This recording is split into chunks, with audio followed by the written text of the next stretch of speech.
السلام علیکم ورحمۃ اللہ وبرکاتہ نحمده ونصلی علی رسوله الکریم اما بعد فاعوذ باللہ من الشیطان الرجیم بسم اللہ الرحمن الرحیم یا ایہا الذین آمنوا اتقوا اللہ حق تقاته ولا تموتن الا وانتم مسلمون صدق اللہ العظیم۔ محترم حاضرین جمعہ، بزرگ و دوستو اور میرے عزیز ساتھیوں، رمضان المبارک سے پہلے ہم نے نماز سے متعلق تفصیلی گفتگو کی تھی، جس میں ہم نے نماز میں کیا کیا غلطیاں ہیں، کیا کیا چیزیں ہیں جو نماز کو یا تو فاسد کر دیتی ہے، یعنی ختم کر دیتی ہے، یا نماز میں وہ مکروہ ہے، ان چیزوں کو بیان کیا تھا۔ اسی طرح نماز میں ہم کو کس طرح کھڑا ہونا ہے، کس طرح سجدہ کرنا ہے، کس طرح رکوع کرنا ہے، نماز میں تعدیل ارکان یعنی سکون اطمینان کی کیا اہمیت ہے، اور عمل کثیر یعنی کسی کام کو نماز میں اتنا زیادہ کرنا کہ جس سے نماز ٹوٹ جائے، ان تمام چیزوں کو سنا تھا۔ اور احادیث کی روشنی میں ہم نے اللہ کے نبی صلی اللہ علیہ وسلم کی ہدایت جو نماز سے متعلق ہے اس کو بھی سمجھا تھا۔ پھر نماز میں کیا اثر ہے، نماز کیوں فرض کی گئی ہے، اور اکٹھی نمازیں کیوں نہیں ہیں، فجر ہے تو پھر ظہر ہے، پھر عصر ہے، یہ وقت کے اندر نمازیں کیوں رکھی گئی ہیں، ایک ساتھ کیوں دن بھر کی نمازیں نہیں رکھی گئی، اس کو بھی ہم نے سنا اور سمجھا تھا۔ اب ماشاءاللہ امید ہے اللہ کی ذات سے کہ اس کو سننے کے بعد، نماز کی اہمیت کو سننے کے بعد، بہت سارے لوگوں نے نیت کی ہوگی کہ انشاءاللہ ہم نماز پڑھیں گے۔ کچھ لوگوں نے اپنی نیت کے مطابق رمضان کے مہینے کو بہانہ بنا کر کے نماز شروع کر دی ہوں گی پابندی سے۔ تو ماشاءاللہ بہت سارے لوگوں نے نماز شروع کی ہے۔ اب مسجد میں داخل ہونے سے لے کر کے جماعت میں شریک ہونے تک اور جماعت کی نماز پڑھنے کے بعد کے جو اعمال ہیں ان کو آج ہم سمجھیں گے انشاءاللہ، اور یہ بھی حدیث کی روشنی میں سمجھیں گے انشاءاللہ، کیونکہ اللہ کے نبی صلی اللہ علیہ وسلم نے نماز سے متعلق تمام چیزوں کو ہم کو بتایا ہے۔ اب حدیث آپ سنیں گے تو سمجھ میں آئے گا کہ کن چھوٹی چھوٹی چیزوں کو ہم سمجھتے کہ چھوٹی ہیں، ان کو بھی اللہ کے نبی نے ان میں بھی رہبری فرمائی ہے کہ مسجد میں آنے کے بعد کیا کرنا چاہیے، مسجد میں کس طرح آنا چاہیے۔ تو سب سے پہلے ہم نے نماز کا ارادہ کیا، انشاءاللہ اللہ توفیق دے گا تو ہم پانچوں وقت کی نماز مرتے دم تک پڑھیں گے انشاءاللہ۔ تو سب سے پہلے جب نماز کے لیے آ رہے ہیں تو اللہ کے نبی صلی اللہ علیہ وسلم کی ایک ہدایت ہے، امت کو رہبری ہے کہ نماز کے لیے اگر ہم آ رہے ہیں، اگرچہ ہم لیٹ ہو گئے نماز کے لیے، دوڑ کر نہیں آنا ہے، گھائی نہیں کرنا ہے، لیٹ ہو گئے تو ہو گئے۔ پہلی بات تو ایمان والا ایسا ہوتا ہے نا دوستو، اس کو نماز کی فکر ہمیشہ لگی رہتی ہے، وہ بار بار گھڑی دیکھتا ہے ٹائم ہو گیا کیا، یہ نماز کی فکر کی علامت ہے۔ اس کو اذان کی آواز آنا ضروری نہیں ہے، بلکہ اگر وہ سویا ہوا ہے تو اس کی خود ہی آنکھ کھل جائے گی۔ اگر وہ دکان پر ہے فوراً اس کو نماز کا احساس ہونے لگا کہ نماز کا وقت ہو گیا ہے، یہاں تک ہم کو پہنچنا ہے، اگر ہم ابھی تک یہاں پر پہنچے نہیں ہیں تو یہاں تک پہنچنے کی کوشش کرنا ہے۔ یہ سب فکروں پر ڈیپینڈ کرتا ہے کہ ہم کو نماز کی ہمارے دل میں کتنی اہمیت ہے۔ ہم کو گھڑی کی بھی ضرورت نہیں رہے گی، ایسا بھی وقت آ سکتا ہے ہمارے اوپر کہ ہم کو احساس ہو جائے گا کہ ظہر کا وقت ہو گیا ہے۔ سمجھ میں آ رہی بات؟ تو سب سے پہلی بات تو یہ ہے، افضل درجہ یہ ہے کہ ہم اذان کا انتظار نہ کریں، ہم پہلے ہی نماز میں شرکت کے لیے، جماعت کی شرکت کے لیے آ جائیں۔ لیکن نہیں، ہمارا کاروبار ہے، ہماری کچھ مشغولیت ہے، بہت سالوں کے ساتھ عذر ہوتا ہے۔ کوئی آدمی اگر ایسا ہے جس کو اللہ نے فرصت دی ہے اور جس کو اللہ رب العزت نے توفیق بھی دی ہے، وہ اذان سے پہلے ہی مسجد میں آ کر کے بیٹھتا ہے، تو وہ لوگوں کو پیچھے دیکھ کر کے یہ نہ سمجھے ارے یہ کیا ہے، کیسے لوگ ہیں، یہ تو 2 رکعت ہونے کے بعد آئے، میں تو کب سے بیٹھا ہوں۔ تو تو جو بیٹھا ہے نا، یہ اللہ کا فضل ہے تجھ پر، کسی کو حقیر نہ سمجھے، وہ نماز کے لیے آیا وہی بہت بڑی بات ہے۔ تو یہ نہ سوچے کہ میں تو پہلے سے آ کے بیٹھا ہوں، میں تو بہت بڑا کام کر رہا ہوں۔ اگر تو کر رہا ہے تو تیرے لیے کر رہا ہے۔ جو لوگ لیٹ آ رہے ہیں کسی مشغولیت کی وجہ سے، کسی عذر کی وجہ سے، بہت سارے لوگ ایسے ہوتے ہیں دوستو، ایک مثال دے رہا ہوں صرف، آپ کو سمجھ میں آ جائے گا۔ ان کے گھر میں بیچارے بوڑھے ماں باپ بیمار ہوتے ہیں، ان کو ان کی بھی خدمت کرنا ہے اور نماز کے لیے بھی آنا ہے۔ اب ان کی خدمت میں کچھ دیری ہو گئی، نماز کے لیے دیری ہو گئی، اس کو شریعت نے ایکسیپٹ کیا ہے۔ سمجھ میں آ رہی بات؟ کوئی ایسی جاب پر ہے کہ وہاں سے اس کو نماز کے لیے آنے مل رہا ہے، یہی بہت بڑی بات ہے۔ اب تھوڑا آگے پیچھے ہو گیا کوئی مسئلہ نہیں۔ کوئی قیلولہ کرنے کے لیے سویا ہوا تھا دوپہر میں، عصر کا وقت ہو گیا، اٹھا تو معلوم پڑا کہ بچے نے پیشاب کیا، چھوٹا بچہ ہے اس کو۔ سمجھ میں آ رہی بات؟ یہ بات وہی لوگ سمجھیں گے جن کو بیوی بچے ہیں، جن کو نہیں ہے وہ سوچیں گے ہم فرشتے ہیں، ہم تو پہلے سے آ کے بیٹھتے ہیں، یہ تو سب بعد میں آتے ہیں۔ تو یہ چیز ہمارے دل میں نہ آئے۔ بچے نے پیشاب کر دیا، اب عصر کی نماز کے لیے 15 منٹ کا وقت ہوتا ہے، اب وہ دھونے میں نہانے میں وقت لگ گیا، اس کو لیٹ ہو گیا، اس کے لیے شریعت نے گنجائش رکھی ہے، بغیر عذر کے نہ کرے۔ ہاں ابھی تھوڑا گیم کھیل لیتے بعد میں جائیں گے، تھوڑا اسکور دیکھ لیتے بعد میں جائیں گے، یہ منع ہے. لیکن کوئی عذر ہے, کوئی مجبوری ہے تو تھوڑا لیٹ ہو گیا تو اللہ کے نبی نے فرمایا دوڑ کر مت آؤ, دوڑ کر آنا منع ہے نماز کے لیے, دوڑ کر نہیں آنا. ایک چیز تو یہ, اب لیٹ ہو گئے تو ہو گئے, آرام سے آئے, دوڑ کرنا ہے. دوسری بات, بہتر تو یہ ہے, یہ بات پہلے بھی آ گئی کہ ہم وضو وغیرہ سے فارغ ہو کر اپنے گھر سے آئیں. اللہ کے نبی نے فرمایا جو شخص اپنے گھر سے وضو کر کے آتا ہے تو مسجد کی طرف جب آئے گا تو جتنے قدم چلے گا اس کے اتنے قدم پر اس کو نیکیاں ملے گی, ایک قدم پر ایک نیکی. بعض روایت میں آتا ہے ایک قدم پہ 10 نیکیاں. جتنے قدم چلے گا اتنے گناہ اس کے معاف ہو گئے, جتنے قدم چلے گا اس کے درجے جنت میں اتنے بلند کر دیے جائیں گے. یہ قدم کل قیامت کے دن کیلکولیشن ہوگا دوستو, ہم دیکھیں گے کہ ہمارے جو قدم وضو کے ساتھ نماز کے لیے جو بڑے ہیں اس کے اوپر جنت میں کتنے درجے مل گئے, تو ہم سوچیں گے کہ کاش ہم ہر نماز اپنے گھر سے وضو کر کے آتے. بہرحال نہیں آئے گھر سے, ڈائریکٹ آپ دکان سے آ گئے, ڈائریکٹ جاب سے آ گئے, سب کا گھر نزدیک نہیں ہوتا, تو کیا کرنا ہے؟ تو اس بات کی فکر کرنا ہے کہ استنجا کے اندر جو مسجد کے اندر اہتمام کیا گیا ہے اس میں صفائی کا خیال رکھیں. اکثر یہ دیکھا جاتا ہے, اکثر شکایتیں آتی ہے جس کی وجہ سے ایسا بھی ہوتا ہے کہ نماز کے بعد اکثر مسجدوں کے اندر آپ دیکھیں گے کہ استنجا کھانا فوراً بند کر دیا جاتا ہے. بھائی کیوں بند کر دیا؟ اور بھی نمازی آ سکتے ہیں بعد میں, مولانا گندگی کر لیتے.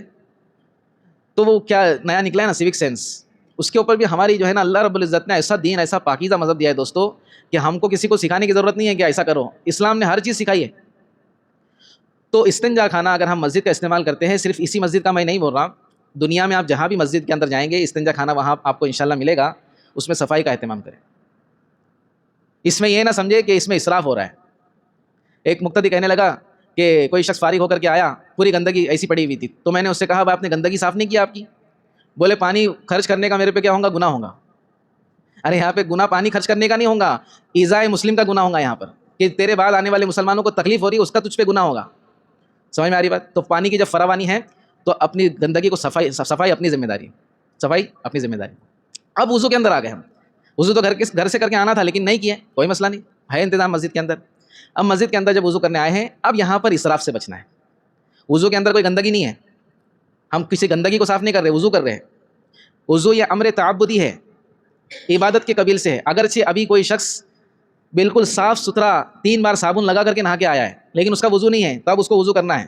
یہ گندگی صاف کرنے کے لیے نہیں کر رہا ہے, ایک حدث ہے اس کو دور کرنے کے لیے کر رہا ہے. اب وضو کے اندر مسجد کے اندر خاص طور پر اس بات کا خیال رکھا جائے, اپنے گھر پہ بھی خیال رکھا جائے کہ اسراف نہ ہو. اسراف کب ہوگا, فضول خرچی کب ہوگی؟ جب ہم وضو کے اندر 3 بار سے زائد کسی عضو کو دھو رہے ہیں. ہم نے ہاتھوں کو دھویا 3 بار, اچھی بات ہے, اب 4 بار دھو رہے ہیں, کلی 5 بار کر رہے ہیں, ناک میں پانی 6 بار ڈال رہے ہیں, چہرے پہ 10 بار پانی مار رہے ہیں, تو یہ ہوگا اسراف. اور بعض لوگوں کو دیکھا گیا ہے, اللہ معاف کرے دوستو, جہاں پر وضو خانے میں نل ہوتے ہیں, وہ بہت سی جگہ میں حوض, ہمارے پہ حوض بھی ہے, نل بھی ہیں, وہ نل کو ایک دم پریشر میں کھول دیتے ہیں اور کم سے کم 30 سے 35 لیٹر پانی وہ وضو کے لیے خرچ کرتے ہیں. آپ حساب لگا لو کتنا لیٹر. وضو جو ہے نا 1 سے 1.5 لیٹر میں ہو جانا چاہیے. وہ کیسے ہوگا؟ اگر نل ہے اس کو کھولے, پانی لے, نل بند کرے, وضو کر لیں, نل کو کھولے, بند کرے, کلی کرے, یہ تمام چیزوں کا حساب ہوگا. روایت میں آتا ہے کہ اگر آپ سمندر پر اور دریا پہ بیٹھ کے وضو کر رہے ہیں اور اس کا پانی اسی میں واپس جا رہا ہے تو بھی اسراف کرنے پر پکڑ ہوگی. اسراف کرنے پہ کیا ہوگی؟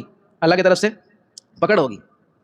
اس لیے وضو میں کم سے کم پانی خرچ کرے. اکثر لوگوں کو دیکھا ہے نل کھول دیتے ہیں, آرام سے ہاتھ دھوتے ہیں, نل چالو ہے, بہہ رہا ہے پانی. ارے جن لوگوں کو پینے کے لیے پانی نہیں ہے ان سے جو ہے نا جا کر کے پوچھے پانی کی کیا اہمیت ہے.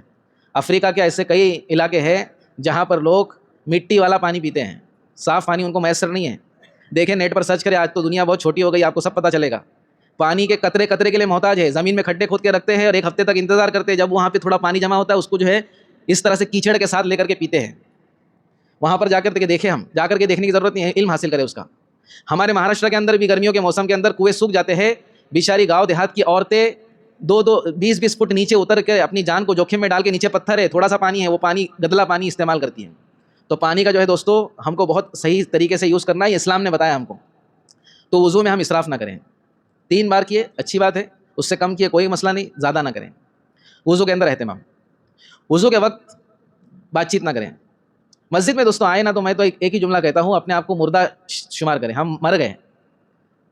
مردہ آدمی بات کرتا ہے کیا؟ مسجد میں جنازہ آتا ہے, جنازہ وہاں پہ رکھتے ہیں ہماری مسجد میں پیچھے, نماز کے وقت آیا تو اگر وہ جنازہ بات کرنے لگا تو کیا ہو جائے گا؟ کیا ہو جائے گا؟ سب بھاگیں گے. تو سب بھاگیں گے تو ہم یہی سمجھے کہ ہم بھی بات کریں گے تو سب بھاگیں گے. ہم کو بالکل مسجد میں آ کر خاموش رہنا ہے. وضو کے وقت کوئی بات چیت نہیں. اب وضو ہو گئی, اچھا مسجد میں آئیں گے تو دعاؤں کا اہتمام کرتے ہوئے آئیں. مسجد میں داخل ہونے سے پہلے ہم اپنی چپلوں کی صحیح ترتیب سے رکھیں. بہتر تو یہ کہ اندر رکھیں, اس کی جگہ بنائی گئی ہے, باہر بھی رکھیں تو ترتیب سے رکھیں. بعض لوگ کیسے آتے ہیں آپ دیکھیں گے, آپ کو CCTV میں دکھا بھی سکتے ہیں ہم, بھاگتے ہوئے چڑھتے زینے پر, ایک چپل ادھر اور ایک ادھر. یہ بالکل مناسب نہیں ہے. چپلوں کو ترتیب سے رکھیں. اگرچہ ہمارے مسجد میں اتنی جگہ نہیں ہے تو باہر رکھتے, تو باہر بھی ترتیب سے رکھیں. دعا کا اہتمام کرتے ہوئے داہنے پیر سے مسجد میں داخل ہو. سیدھا پیر مسجد میں ہم کو داخل کرنا ہے. درود شریف پڑھنا ہے. درود شریف پڑھنے کے بعد مسجد میں داخل ہونے کی دعا پڑھنا ہے. یہ سب دوستوں خالی نالج کے لیے نہیں ہے کہ ہم کو معلوم ہے دعا کیا ہے. اللہ کے نبی صلی اللہ علیہ وسلم کی دعا ہے, دعا پڑھنے کے لیے ہے اور اس کے اثرات ہے. اللہم افتح لی ابواب رحمتک, مسجد میں داخل ہونے کی دعا. اس کا کیا مطلب ہے؟ اے اللہ, اللہم افتح لی, میرے لیے کھول دے, ابواب رحمتک, اپنے رحمت کے دروازے. مسجد میں داخل ہو رہا ہے دروازے سے, اب اس کے لیے رحمت کے دروازے کھول دیے جائیں گے اس کی دعا کرنے پر. دعا نہیں پڑے گا تو بھی رحمت ملے گی, لیکن دعا کے بعد جو رحمت ملنے والی وہ نہیں ملے گی. یہ سنت عمل ہے. تو دعا پڑھ کر کے داہنے پیر سے مسجد میں داخل ہو. وضو کا اہتمام کریں, وضو کے اندر اسراف نہ کریں, وضو کے وقت بات چیت نہ کریں. اب مسجد میں داخل ہو رہے ہیں تو خاص کر کے اذان سے لے کر کے جماعت کے بعد جو سنتیں پڑھی جاتی ہے, یعنی تقریباً اذان کے بعد آدھا گھنٹہ, اس میں بالکل بات چیت نہ کریں. بعض فقہا نے لکھا ہے اذان سے لے کر جماعت کھڑی ہونے تک بات کرنا یہ مکروہ ہے, بہت ناپسندیدہ عمل ہے, چاہے دین کی بات ہو یا دنیا کی بات ہو. اب ایک اور بات آپ کو بتاؤں, اذان سے لے کر جماعت کھڑی ہونے تک کوئی بھی تلاوت بھی زور سے نہیں کر سکتا. سمجھ میں آ رہی بات؟ کیا نہیں کر سکتا؟ تلاوت, اللہ کا کلام کسی کو پڑھنا ہے اس موقع پر آہستہ پڑھے گا. تو بات کرنے کی بات تو بہت دور کی ہے, دین کی بات ہے کوئی. جب تلاوت کا مسئلہ ہو گیا تو دین کی بھی بات کا وہی مسئلہ ہے. بولے ہم دین کی بات کر رہے ہیں مولانا, آپ کیوں ہم کو روک رہے ہیں؟ ارے بھائی دین کی بات کرنا ہے, نماز کی بات کرو. یہ جو ڈیوریشن ہے سنت نماز کے پڑھنے کا ہے, اللہ سے تعلق جوڑنے کا ہے. حضرت ابوبکر صدیق رضی اللہ عنہ سے روایت ہے, اس وقت میں اللہ رب العزت سے دعائیں مانگو ضرور قبول ہوگی. اور دعاؤں میں کیا مانگنا وہ بھی بتایا, عافیت مانگو. کیا مانگو؟ عافیت, میری زندگی کی عافیت, میری روزی کی عافیت, میرے بچوں کی عافیت, میری بیوی کی عافیت, میرے گھر کی عافیت, میری موت کی عافیت. یہ ایسا گولڈن پیریڈ ہوتا ہے نا دوستو, اذان سے لے کر کے جماعت کھڑی ہونے تک کا. اس میں اللہ رب العزت کی طرف اگر ہم متوجہ ہے تو اللہ بھی ہماری طرف اس متوجہ ہوگا. بہت بہترین موقع ہوتا ہے دعاؤں کے اہتمام کا. تو ہم مسجد میں آ کر کے اس وقت سنتیں پڑھیں. سنت پڑھنے کے بعد کیا کریں؟ سنت پڑھنے کے بعد دعائیں مانگیں. دعائیں ہاتھ اٹھا کر مانگنا میں نے پہلے بھی کہا ضروری نہیں ہے, یہ آداب میں سے اچھا طریقہ ہے. چپ چھاپ بیٹھے دو زانو ہو کر, یا دو زانو ہو کر بیٹھنے نہیں جمتا, پالتی مار کر کے بیٹھے, آنکھوں کو بند کرے, اللہ کی طرف متوجہ ہو جائیں. حقیقت میں بتاؤ دوستو, جب ایسا ہماری مسجد کا ماحول نماز سے پہلے کا بنے گا کتنا سکون آئے گا. تو اس بات کا اہتمام کرے کہ یہ جو بیچ کا وقفہ ہے اس کے اندر دعاؤں کا اہتمام, اللہ سے تعلق جوڑنے کا اہتمام. اب جماعت کھڑی ہو رہی ہے, جماعت کھڑی ہو رہی ہے, اس میں صفوں کا اہتمام. یہ بات گزر چکی ہے کہ صفیں بیچ میں سے بنانی ہے, سائڈ سے نہیں بنانی ہے. اس کے باوجود لوگ سائڈ سے آج کل صفیں بنا رہے ہیں, کم ہے لیکن بنا رہے کچھ نہ کچھ. سائڈ میں کھڑے ہوتے ہیں اور پیچھے سے لوگوں کو بلاتے آگے آؤ آگے آؤ. تمہارا کام ہی نہیں ہے آگے آنا بولنا, تمہارا کام صرف اتنا ہے بیچ سے صفیں شروع کرو, خود بخود لوگ جڑتے چلے جائیں گے. جب آپ گڑبڑ کریں گے صفوں کی ترتیب بھی بگاڑ دیں گے, وہاں سے شروع کر رہے وہاں سے شروع کر رہے, پھر آپ کو لوگوں کو آگے بلانا پڑے گا. تو یہ بالکل نامناسب طریقہ ہے. بیچ سے صفوں کو شروع کرے, مل مل کر کے کھڑے رہے, کندھوں سے کندھے ملائے, پیروں سے پیر جو ہے سیدھ میں رکھے, اور اس طرح سے صفیں مکمل کر لیے. ہر نمازی کی ذمہ داری ہے, جس نے بھی نیت کیا کہ میں 5 وقت کی نماز پڑھوں گا اس کی ذمہ داری ہے. اب جب صفیں ہو گئی, امام صاحب کے ذمہ ہے کہ صفوں کو درست کرنا. اب وہ صفیں مکمل ہو گئی, صفیں درست ہو گئی. اب نماز میں ہم خاموشی سے امام کے پیچھے, جیسے بتایا گیا کہ امام سے آگے نہیں بڑھنا. تکبیر تحریمہ جب کہہ رہا امام اللہ اکبر, تو اللہ اکبر کی راہ ختم ہونے کے بعد ہم اللہ اکبر کہیں. ہر رکن کو امام کے پیچھے کرے, امام رکوع میں جائے پھر ہم رکوع میں جائیں, امام سے آگے نہ بڑھے. سلام پھیرنے کا مسئلہ, جب امام مکمل ایک سلام پھیر چکا, السلام علیکم ورحمۃ اللہ, مکمل ہو گیا, اس کے بعد ہم پہلا سلام شروع کریں. سمجھ میں آ رہی بات؟ یہ امام کے پیچھے کی ترتیب ہے. اب جو ہے ہماری نماز مکمل ہو گئی. اب نماز مکمل ہو گئی, کچھ لوگ ایسے ہوں گے جو نماز میں امام کے ساتھ پہلی رکعت سے شامل نہیں ہوئے ہوں گے, لیٹ ہوئے ہوں گے کسی وجہ سے, کسی عذر سے. اب ان کے ذمہ کیا ہے؟ مثال کے طور پر امام کی 1 یا 2 رکعت ہو گئی, یا 3 یا 4 رکعت ہو. اب اس میں جڑنے کا طریقہ کیا ہے؟ سب سے پہلے تو یہ ہے کہ ہم امام کی جیسے 2 رکعت ہو گئی تو تیسری رکعت کے انتظار میں نہ رہے کہ امام صاحب جب تیسری رکعت کے لیے اٹھیں گے تب ہم جماعت میں جوائنٹ ہوں گے. ایسا نہیں ہے. حدیث میں آتا ہے کہ امام کو جس حال میں پاؤ, اگر وہ سجدے میں ہے تو ہم کو قیام کر کے سجدے میں چلے جانا ہے. اگر وہ دوسری رکعت میں قاعدہ اللہ کی تشہد میں ہے تو ہم کو اس تشہد میں بیٹھ جانا ہے. تو اس کا طریقہ کیا ہے؟ ہم جب بھی نماز میں آئیں, امام اور جو پہلے سے مقتدی آئے وہ جس حالت میں ہے اس حالت میں ہم کو جوائنٹ ہونا ہے. کیسے؟ ہم آئے, مثال کے طور پر امام سجدے میں تھے, ہم نے اللہ اکبر کہہ کے نیت کر کے تکبیر تحریمہ کہہ کے ہاتھوں کو باندھ لیا, ہمارا قیام ہو گیا. نماز میں سب سے پہلے قیام ضروری ہے. ہمارا قیام ہو گیا, ہم کھڑے ہو گئے, اب اللہ اکبر بولتے ہوئے ڈائریکٹ سجدے میں چلے جائے. امام سجدے میں ہے نا, تو ہم ڈائریکٹ امام کے ساتھ سجدے میں چلے جائے. وہ رکعت کاؤنٹ نہیں ہوگی, وہ رکعت ہم کو نہیں ملے گی. تو پھر کیا فائدہ ہوا مولانا, رکعت نہیں ملیں گی تو کائے کو سجدے میں جانے کا. وہ سجدہ مل جائے گا. وہ کیا مل جائے گا, وہ سجدہ ملے گا ہم کو. وہ سجدہ ملے گا تو جو ہم کو ہماری 4 رکعت میں سجدوں پر ثواب ملتا ہے وہ ایکسٹرا ہمارے لیے ثواب ہوگا. سمجھ آ رہی بات؟ تو سجدے میں ہم نے امام کو جوائن کر لیا. رکوع میں رکعت کب ملتی ہے؟ اب یہ تو ہے کہ سجدہ مل گیا, ہم کو رکعت نہیں ملی, رکعت کاؤنٹ نہیں ہوئی ہم کو. وہ اگر آخری رکعت تھی, ہم نے آخری رکعت میں سجدے میں امام سے جوائنٹ ہو گئے, تو ہم کو 2 سجدے کرنے کے ساتھ ساتھ یا 1 سجدے کرنے کے ساتھ ساتھ پھر سے 4 رکعتیں پڑھنی پڑے گی اگر 4 رکعت والی ہے تو. لیکن بعض صورت ایسی ہے کہ ہم امام سے اگر مل گئے تو وہ رکعت ہم کو مل جاتی ہے. وہ کیسے؟ ہم نے دیکھا, ہم وضو کر کے فٹافٹ آئے, گھائی گھبراہٹ نہیں, بھاگ کے نہیں آئے, آسانی سے آ گئے, چلتے ہوئے آئے. ہم نے دیکھا کہ امام صاحب اللہ اکبر بول کے انہوں نے قیام کیا تھا, قرات چل رہی تھی, ہم وضو کر رہے تھے, ہماری وضو ختم ہوئی, امام صاحب کی قرات ختم ہوئی, امام صاحب نے اللہ اکبر بول کر کے رکوع میں چلے گئے. اب جب رکوع میں چلے گئے, ہم نے بھی رکوع جوائن کر لیا, ہم نے اللہ اکبر کہا, قیام کیا کچھ سیکنڈ کے لیے اور رکوع میں چلے گئے. ہم کو رکوع میں طمانینت مل گئی, سکون مل گیا, ہم کو یہ پتہ چل گیا کہ میرا اور امام صاحب کا رکوع میچ ہو گیا. تو اب ہم کو وہ رکعت مل جائے گی, ہم کو رکعت کیا ہو جائے گی, مل جائے گی. ایسا ہوا کہ ہم رکوع میں جاتے جاتے امام صاحب کھڑے ہو گئے رکوع سے, رکوع لاسٹ حد ہے, ایک باؤنڈری ہے, اس کے بعد جو ہے رکعت نہیں ملتی. رکوع کے بعد امام صاحب جو بھی چیز میں ہے اس کے بعد رکعت نہیں ملے گی, لیکن ہم کو کرنا ہے, وہ رکعت کاؤنٹ نہیں ہوں گی. رکوع سے امام صاحب اٹھ گئے اور ہم رکوع میں چلے گئے, ہماری رکعت کاؤنٹ نہیں ہوگی. اب ہم نے رکوع کر لیا, اچھی بات ہے, پھر سے کھڑا ہو جائے, قوما کر لے, سجدے کرے, وہ رکعت کاؤنٹ نہیں ہوں گی, لیکن وہ رکعت کا ثواب ہم کو انشاءاللہ مل جائے گا. تو اس طرح سے اس کو کہتے ہیں مسبوق کی نماز, اس کو کہتے ہیں مسبوق یعنی پیچھے آنے والوں کی نماز. بہت سارے اس میں مسائل ہیں, میں موٹی موٹی چیزیں بتا رہا ہوں عام طور پر جو ہوتا ہے. اب جو ہے اچھا ٹائم بھی زیادہ ہو گیا, یہ چیزیں ایسی ہیں کہ اس میں ٹائم بہت لگتا ہے. ہمارے استاد ایک مسئلہ سمجھاتے تھے 40 منٹ تک, پورا پیریڈ چلے جاتا تھا اس کے اندر. بہرحال تو وقت درکار ہے, تو اتوار کو تو ہم نماز کی مشق کر ہی رہے ہیں.